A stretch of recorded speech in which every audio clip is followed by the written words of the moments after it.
नमस्कार दोस्तों। कल की क्लास में हमने देखा था सिंधु नदी तंत्र के बारे में। आज की क्लास में हम पढ़ने वाले हैं गंगा नदी तंत्र। तो आज का हमारा टॉपिक है गंगा नदी तंत्र। गंगा नदी तंत्र।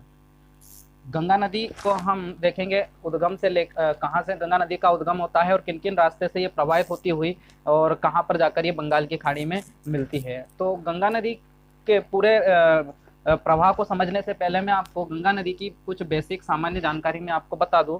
जैसे आप जानते हो गंगा नदी की जो लंबाई है, गंगा नदी की कुल लंबाई है 2525 किलोमीटर। ठीक है, याद रखना, गंगा की कुल लंबाई है 2525 किलोमीटर और भारत में गंगा नदी की लंबाई है 2410 किलोमीटर। भारत में गंगा नदी की लंबाई याद रखना कितनी है, 2410 किलोमीटर। आगे आप देखोगे गंगा नदी कुल 5 राज्य में ये प्रवाहित होती है। 5 राज्यों में ये प्रवाहित होती है। कौन कौन से 5 राज्य है, तो ये इसका उद्गम होता है उत्तराखंड से। उत्तराखंड से ये जाती है यूपी, यूपी से ये प्रवेश करती है कहाँ पर, बिहार, और बिहार से ये जाती है झारखंड, और झारखंड से ये प्रवेश करती है पश्चिम बंगाल। तो भारत के इन 5 राज्य में ये प्रवाहित होती हुई पश्चिम बंगाल से ये पहुंचती है बांग्लादेश में, और बांग्लादेश में जाकर ये नदी बंगाल की खाड़ी में जाकर मिल जाती है। तो इन 5 राज्यों में ये गंगा नदी प्रवाहित होती है। आगे आप देखोगे गंगा नदी के बारे में, तो इसकी एक विशेषता है गंगा नदी की कि ये गंगा नदी स्वतः स्वच्छ होने वाली नदी है। गंगा नदी स्वतः स्वच्छ होने वाली नदी है। स्वतः स्वच्छ होने वाली नदी का मतलब है कि गंगा नदी का जल स्वतः ही स्वच्छ हो जाता है। तो गंगा नदी के जल का स्वतः स्वच्छ होने का एक कारण है, इसमें एक वायरस पाया जाता है, बैक्टीरियोफेज वायरस। बैक्टीरियोफेज वायरस, ये बैक्टीरियोफेज वायरस गंगा नदी के पानी को खराब नहीं होने देता है। यानी गंगा नदी के जल को स्वतः स्वच्छ करने का काम करता है कौन, बैक्टीरियोफेज वायरस। आपने देखा होगा गंगा नदी का जल कई दिनों तक रखे रहने के कारण भी खराब नहीं होता है, तो उसका कारण है उसमें पाया जाने वाला बैक्टीरियोफेज वायरस। अब आप सोचते होंगे कि बैक्टीरियोफेज वायरस गंगा नदी में ही क्यों पाया जाता है और अन्य नदी में क्यों नहीं पाया जाता है। तो गंगा नदी में बैक्टीरियोफेज वायरस पाए जाने का कारण है dissolve oxygen. Dissolve oxygen, dissolve oxygen यानी गंगा नदी के जल में ऑक्सीजन की मात्रा ज्यादा घुली रहती है, इसी के कारण इसमें बैक्टीरियोफेज वायरस पाया जाता है। इसी डिजोल्व ऑक्सीजन के कारण गंगा नदी के जल में फिश की संख्या अधिक होती है और इसमें डॉल्फिन पाई जाती है। याद रखना, इसमें डिजोल्व ऑक्सीजन ज्यादा होने के कारण इसमें डॉल्फिन पाई जाती है। यहाँ पर एक आपका प्रश्न बनता है कि क्या कारण है कि गंगा नदी में डॉल्फिन की संख्या कम होती जा रही है। तो उसका कारण है गंगा नदी में बढ़ता हुआ प्रदूषण। गंगा नदी का पानी प्रदूषित हो रहा है, उसमें प्रदूषण बढ़ रहा है। तो प्रदूषण बढ़ने के कारण गंगा नदी में डिजोल्व ऑक्सीजन की मात्रा कम हो रही है। अब डिजोल्व ऑक्सीजन की मात्रा कम होगी तो गंगा नदी में डॉल्फिन की संख्या भी घट रही है। तो ये हमने कुछ बेसिक सी जानकारी देखी थी गंगा नदी के बारे में। आगे हम समझेंगे गंगा नदी का उद्गम कहाँ से होता है और किन रास्तों से होते हुए ये बंगाल की खाड़ी में कहाँ जाकर ये समाप्त होती है। तो आइए समझते हैं गंगा नदी के उद्गम को। पूरे मैप की सहायता से हम इसको थोड़ा समझेंगे।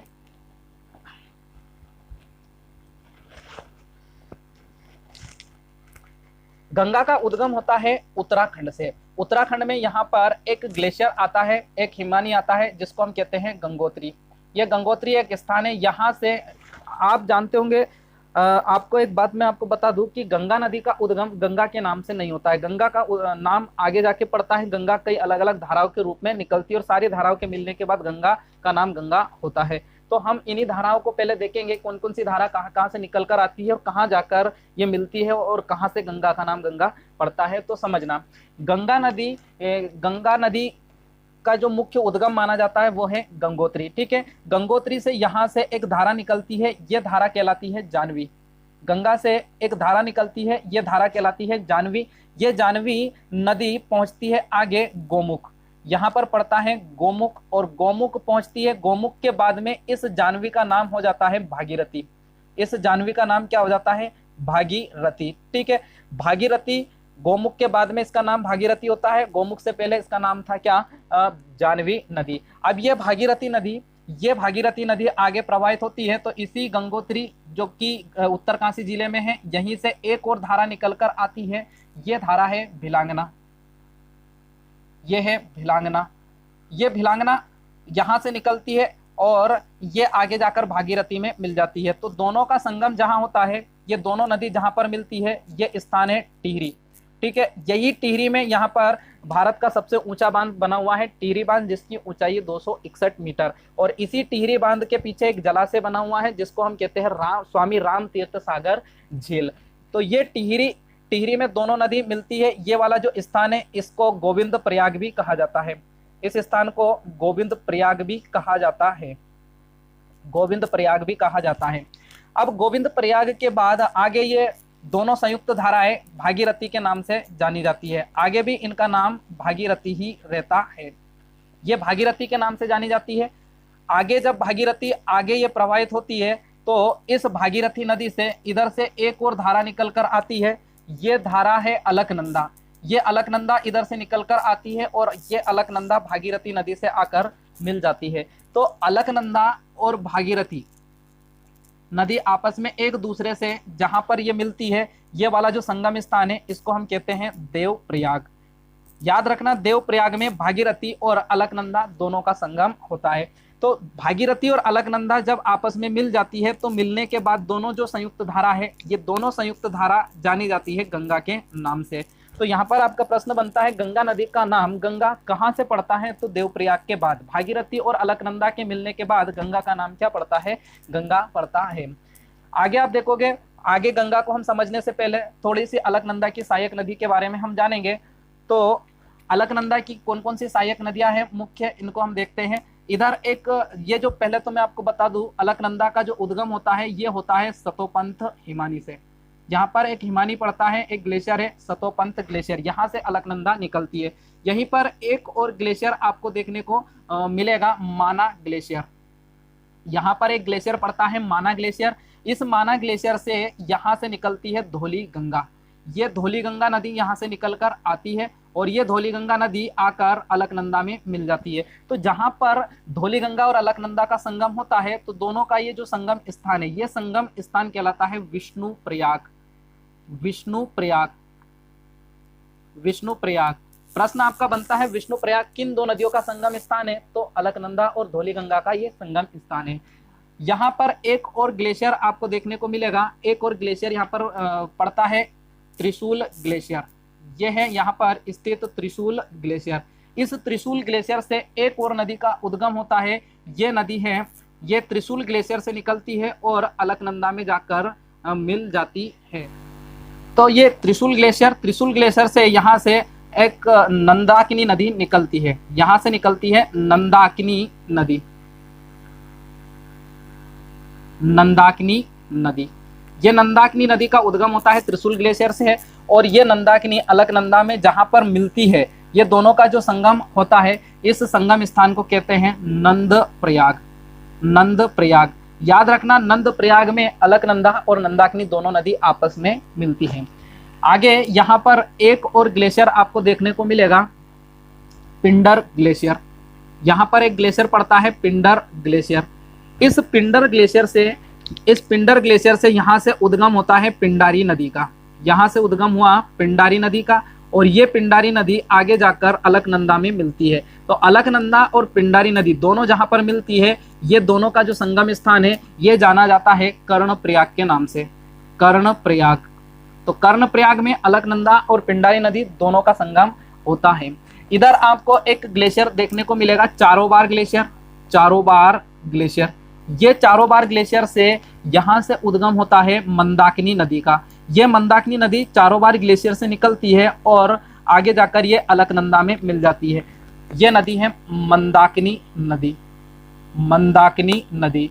याद रखना, ये मंदाकिनी और ये नंदाकिनी नदी है। मंदाकिनी और अलकनंदा का जहां पर संगम होता है तो दोनों का जो ये संगम स्थान है ये कहलाता है रुद्रप्रयाग, रुद्रप्रयाग। तो इस प्रकार से आपको यहाँ पर 5 प्रयाग देखने को मिल रहे हैं, देवप्रयाग, रुद्रप्रयाग, कर्णप्रयाग, नंदप्रयाग और विष्णुप्रयाग। इन 5 प्रयागों को कहा जाता है पंच महाप्रयाग। यहाँ से एग्जाम में आपका प्रश्न इस प्रकार से बनता है कि रुद्रप्रयाग किन दो नदियों का संगम स्थान है? तो रुद्रप्रयाग मंदाकिनी और अलकनंदा का संगम स्थान है। कर्णप्रयाग में किन दो नदियों का संगम होता है? तो अलकनंदा और पिंडारी नदी का। या आपसे प्रश्न ऐसा आ जाएगा कि धौली गंगा और अलकनंदा का संगम स्थान क्या कहलाता है? तो क्या बताओगे? विष्णु प्रयाग। तो इस प्रकार से यहाँ पर आपके एग्जाम में प्रश्न बनते हैं। अब ये सारी जब धाराएं आपस में मिल जाती है देवप्रयाग में, तो देवप्रयाग के बाद में इन संयुक्त धाराओं का नाम क्या हो जाता है? गंगा नदी हो जाता है। आगे ये गंगा नदी आगे उत्तराखंड में ये आगे बढ़ती है, तो आगे जाकर आगे ये ऋषिकेश में पहुंचती है। आगे ये नदी ऋषिकेश पहुंचती है, ऋषिकेश, ऋषिकेश, ऋषिकेश के बाद में ये गंगा पहुंचती है हरिद्वार।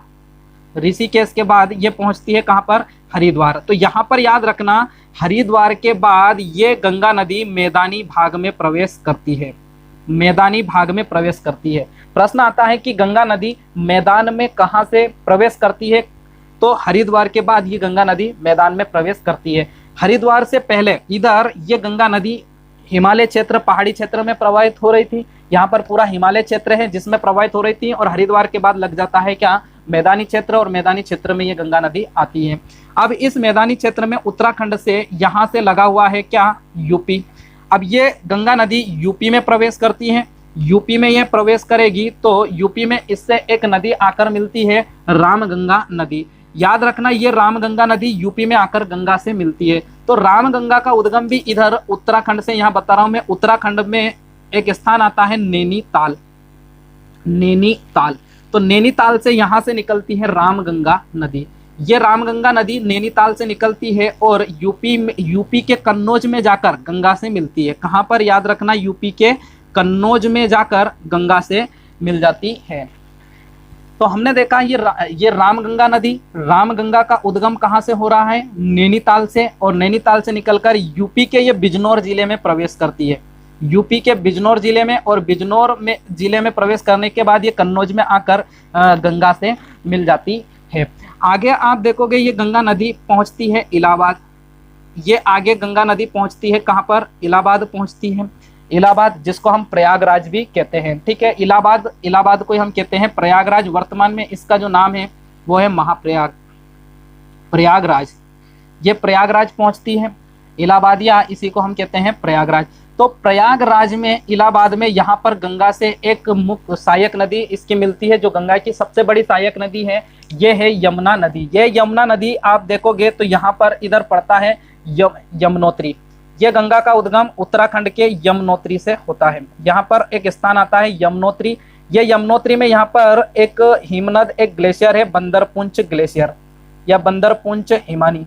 ये बंदरपुंछ ग्लेशियर से यहाँ से निकलती है यमुना नदी उत्तराखंड से, और ये उत्तराखंड से पहुंचती है कहाँ पर? यूपी में। और यूपी में जाने के बाद ये यूपी के इलाहाबाद में जाकर गंगा से मिल जाती है। तो यहाँ पर इलाहाबाद, प्रयागराज में गंगा और यमुना दोनों का संगम होता है। तो ये हमने देखा यमुना नदी के बारे में। यमुना का उद्गम होता है यमुनोत्री के बंदरपुंछ से, और ये इलाहाबाद में प्रयागराज में जाकर गंगा से मिल जाती है। आगे ये गंगा आगे बढ़ती है, आगे बढ़ती है तो आगे एक शहर आता है गाजीपुर, इसके किनारे गाजीपुर। गाजीपुर में यहाँ पर इधर से एक नदी, यूपी में यहाँ से एक स्थान पड़ता है यूपी में पीलीभीत, यूपी का पीलीभीत। पीलीभीत में एक झील पड़ती है फुल्लर झील, फुल्लर झील। यहाँ से एक नदी निकलती है गोमती नदी, गोमती नदी। याद रखना, ये गोमती नदी निकल कर आती है पीलीभीत से, और ये पीलीभीत से निकलकर यूपी में गाजीपुर में आकर गंगा से मिल जाती है। तो यूपी के गाजीपुर में गंगा से गोमती नदी मिलती है। तो गा से गंगा, गा से गाजीपुर और गा से गोमती याद रखना, जो गंगा की सहायक है, और पीलीभीत से ये निकलती है। आगे देखोगे आप तो ये गंगा नदी गाजीपुर से आगे जाती है, ये गंगा नदी। तो ये यूपी से बिहार प्रवेश करती है। यूपी के बाद में यूपी से लगा हुआ है क्या? बिहार। अब बिहार में ये गंगा प्रवेश करती है, तो बिहार में इसकी कुछ सहायक नदियां आपको देखने को मिलेगी। कौन कौन सी इसकी सहायक नदियां हैं बिहार में? तो इधर नेपाल की तराई से, यहाँ से नेपाल से यहाँ पर एक स्थान पड़ता है मप्सातुंग हिमानी। नेपाल में हिमालय में एक ग्लेशियर पड़ता है मप्सातुंग हिमानी, मप्सातुंग हिमानी। ये मप्सातुंग हिमानी से यहाँ से उद्गम होता है घाघरा नदी का, घाघरा नदी। ये घाघरा नदी यूपी से बिहार आती है, और बिहार में आकर बिहार के छपरा में, ये छपरा में आकर गंगा से मिल जाती है। ये जो छपरा है यूपी की बॉर्डर पे है। कहीं कहीं बुक में ये घाघरा नदी यूपी में बताई गई है कि गंगा से मिलती है, तो मैं आपको बता दूं ये छपरा यूपी की, जहां पर ये गंगा में मिलती है वो यूपी और बिहार की सीमा रेखा पर ये गंगा में मिलती है। ये घाघरा नदी हमने देखा, घाघरा नेपाल के मप्सातुंग हिमानी से निकलती है और बिहार के छपरा में आकर गंगा से ये मिल जाती है। ये घाघरा नदी नेपाल में, यहाँ पर नेपाल में कर्णाली नदी के नाम से जानी जाती है। नेपाल में इस घाघरा नदी का नाम है कर्णाली नदी। आगे इधर ही नेपाल की तराई से ही जहाँ से एक हिमनद पड़ता है हिमालय में, मिलाप हिमनद, यह है मिलाप हिमनद। और इस मिलाप हिमनद से यहाँ से उद्गम होता है शारदा नदी का। ये शारदा नदी भी यूपी से बिहार आकर ये घाघरा नदी में मिल जाती है। ये नदी है शारदा नदी, शारदा नदी। तो प्रश्न आता है कि शारदा का उद्गम कहाँ से होता है, तो मिलाप हिमनद से, और ये घाघरा नदी में आकर मिल जाती है। घाघरा में जहाँ पर ये आकर मिलती है, ये मिलती है बहराम घाट में, बहराम घाट में आकर ये घाघरा नदी से ये शारदा नदी मिल जाती है। आगे आप देखोगे तो ये गंगा आगे बिहार में आगे प्रवाहित होती है। तो इधर से नेपाल से ही, नेपाल में हिमालय पर्वत में एक स्थान आता है, हिमालय की एक श्रेणी है धौलगिरी, धौलगिरी से यहाँ से एक नदी निकलती है गंडक नदी। ये गंडक नदी धौलगिरी से निकलकर ये बिहार में प्रवेश करती है और बिहार के सोनपुर में आकर ये गंगा से मिलती है। बिहार में स्थान आता है सोनपुर और सोनपुर में आकर ये गंगा से मिल जाती है गंडक नदी। आगे आप देखोगे गंगा नदी, आगे सोनपुर के बाद गंगा नदी में एक और इसकी सहायक नदी मिलती है, इधर से कोसी नदी। ये कोसी नदी भी नेपाल से निकलकर आती है गोसाईनाथ चोटी से, गोसाईनाथ हिमालय में एक स्थान है गोसाईनाथ। ये गोसाईनाथ से यहाँ से उद्गम होता है कोसी नदी का। यह है कोसी नदी जिसका उद्गम नेपाल के गोसाईनाथ से होता है और गोसाईनाथ से ये निकलकर नेपाल से ये बिहार में प्रवेश करती है और बिहार में आकर बिहार के करसेला में ये गंगा से मिलती है। कहाँ पर ये मिलती है, तो याद रखना करसेला में, बिहार के करसेला में ये गंगा से आकर मिल जाती है। कौन सी नदी, कोसी नदी। यहाँ पर ये आप देखोगे नेपाल में जहाँ से कोसी नदी का उद्गम होता है तो वहाँ पर 7 धाराओं के रूप में ये कोसी नदी का उद्गम होता है और इन्हीं 7 धारा के रूप में उद्गम होने के कारण इधर नेपाल में ये सप्त कोसी के नाम से जानी जाती है। ये कोसी नदी के बारे में एक बात और याद रखना, ये बिहार का शोक कहलाती है। इसे हम बिहार का शोक भी कहते हैं। बिहार का शोक इसलिए कहते हैं क्योंकि ये कोसी नदी अपना मार्ग बदलती है, ये अपना मार्ग बदलती है। जब इसमें पानी का जो जल का प्रवाह तेज होता है तो ये अपना मार्ग छोड़ देती है और कहीं मार्ग छोड़कर ये गांव में प्रवेश कर जाती है, जिसके कारण काफी तबाही मचाती है, इसीलिए इसे शोक कहा जाता है। ठीक है, तो इस कोसी नदी से मार्ग बदलने के कारण बाढ़ जैसी स्थिति उत्पन्न होती है बिहार में, इसीलिए ये बिहार का शोक कहलाती है।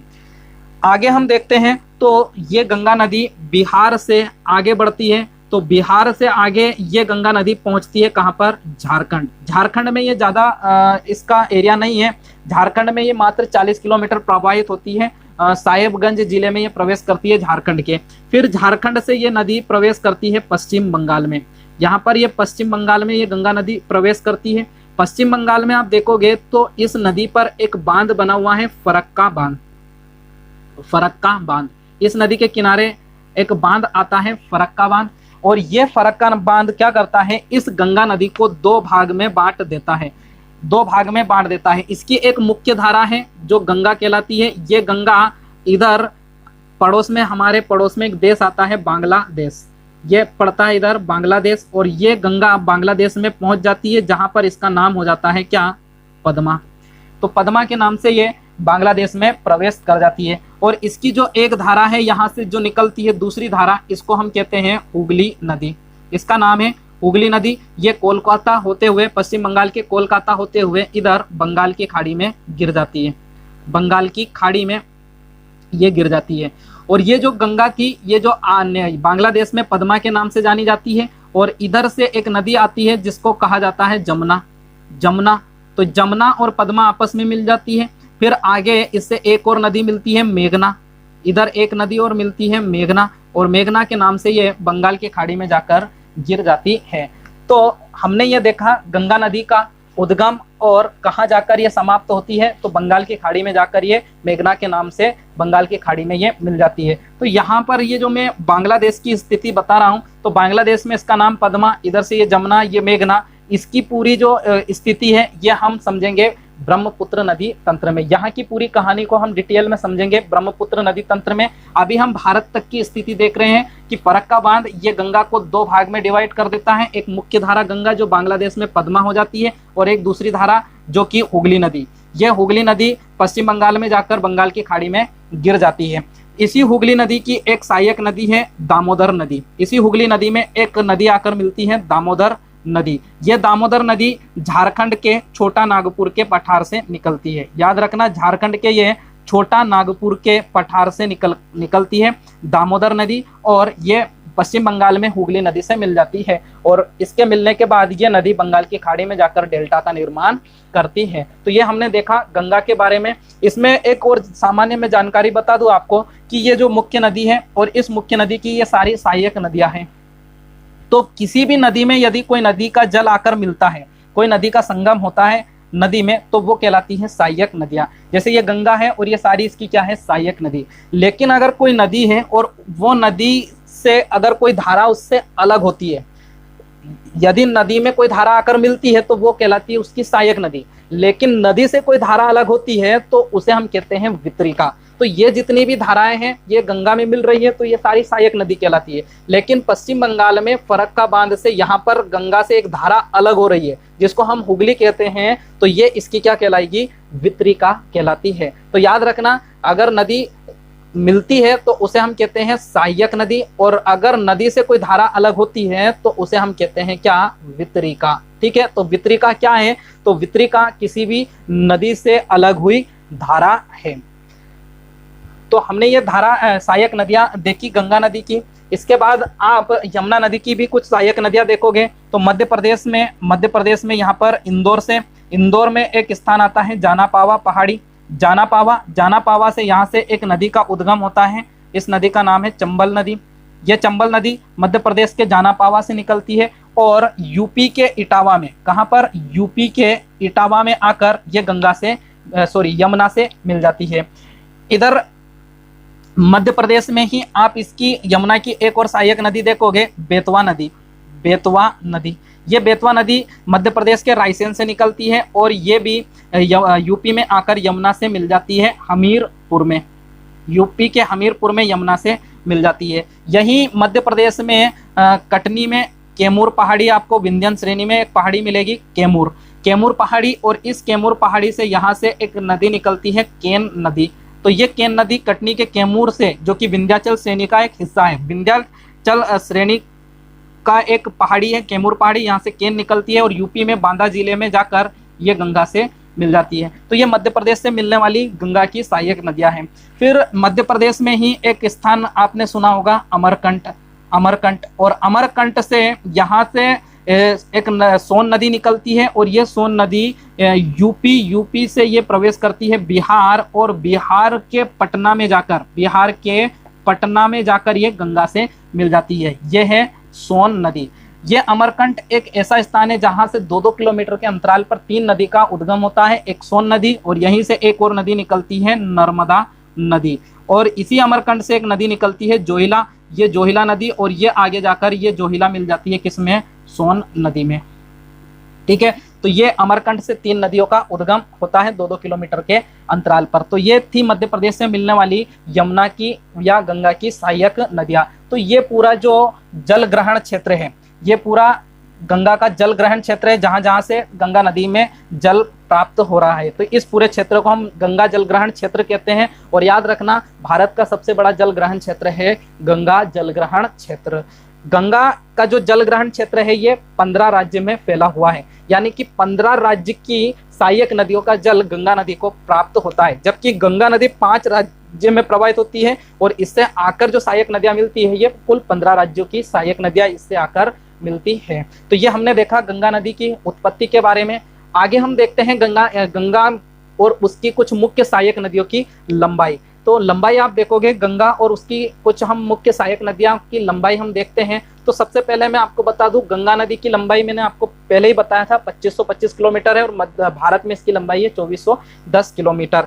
फिर गंगा की सबसे बड़ी सहायक नदी है यमुना नदी, और यमुना नदी की लंबाई है 1375 किलोमीटर। याद रखना, गंगा की सबसे बड़ी सहायक नदी है यमुना, जिसकी लंबाई कितनी है 1375 किलोमीटर। फिर आगे आप देखोगे गंगा की सबसे पहली सहायक नदी है ये रामगंगा नदी, जो कि कन्नौज में आकर गंगा से मिलती है। इसकी लंबाई है 696 किलोमीटर। इसकी लंबाई कितनी है 696 किलोमीटर। फिर पीलीभीत से गोमती नदी निकलती है और गाजीपुर में आकर ये गंगा से मिलती है। याद रखना, गा से गंगा, गा से गाजीपुर और गा से गोमती। ठीक है, गोमती नदी की लंबाई आप देखोगे तो इसकी लंबाई है 900 किलोमीटर। गोमती की लंबाई है 900 किलोमीटर। इधर शारदा नदी की लंबाई है 602 किलोमीटर। 602 किलोमीटर शारदा की लंबाई है। और घाघरा नदी की लंबाई है 1080 किलोमीटर। घाघरा की लंबाई है 1080 किलोमीटर। तो घाघरा की सहायक है शारदा। शारदा घाघरा नदी में मिलती है, और घाघरा नदी गंगा में आकर मिल जाती है कहां पर, छपराम नामक स्थान पर। आगे आप देखोगे धौलगिरी से निकलती है ये गंडक नदी, और गंडक नदी की लंबाई है 425 किलोमीटर। गंडक की लंबाई है 425 किलोमीटर, जो कि बिहार के सोनपुर में आकर गंगा से मिल जाती है। ये सोनपुर याद रखना, सोनपुर में सबसे बड़ा पशुओं का मेला लगता है। फिर बिहार के करसेला में यहाँ पर कोसी नदी आकर मिलती है, और कोसी नदी की लंबाई है 730 किलोमीटर। कोसी की लंबाई है 730 किलोमीटर, जो कि बिहार के करसेला में आकर मिल जाती है गंगा नदी से। इधर हम देखेंगे हुगली नदी की लंबाई है 260 किलोमीटर।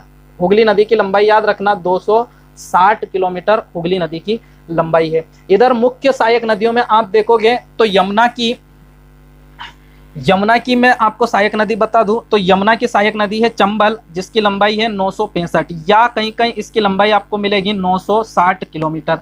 बेतवा की लंबाई आप देखोगे तो बेतवा की लंबाई है 480 किलोमीटर, या कहीं कहीं इसकी लंबाई आपको देखने को मिलेगी 590 किलोमीटर।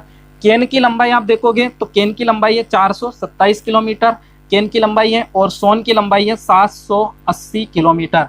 सोन की लंबाई कितनी है 780 किलोमीटर। तो ये हमने गंगा की कुछ मुख्य नदियों की लंबाई देखी, तो ये लंबाई भी आपको पता होनी चाहिए।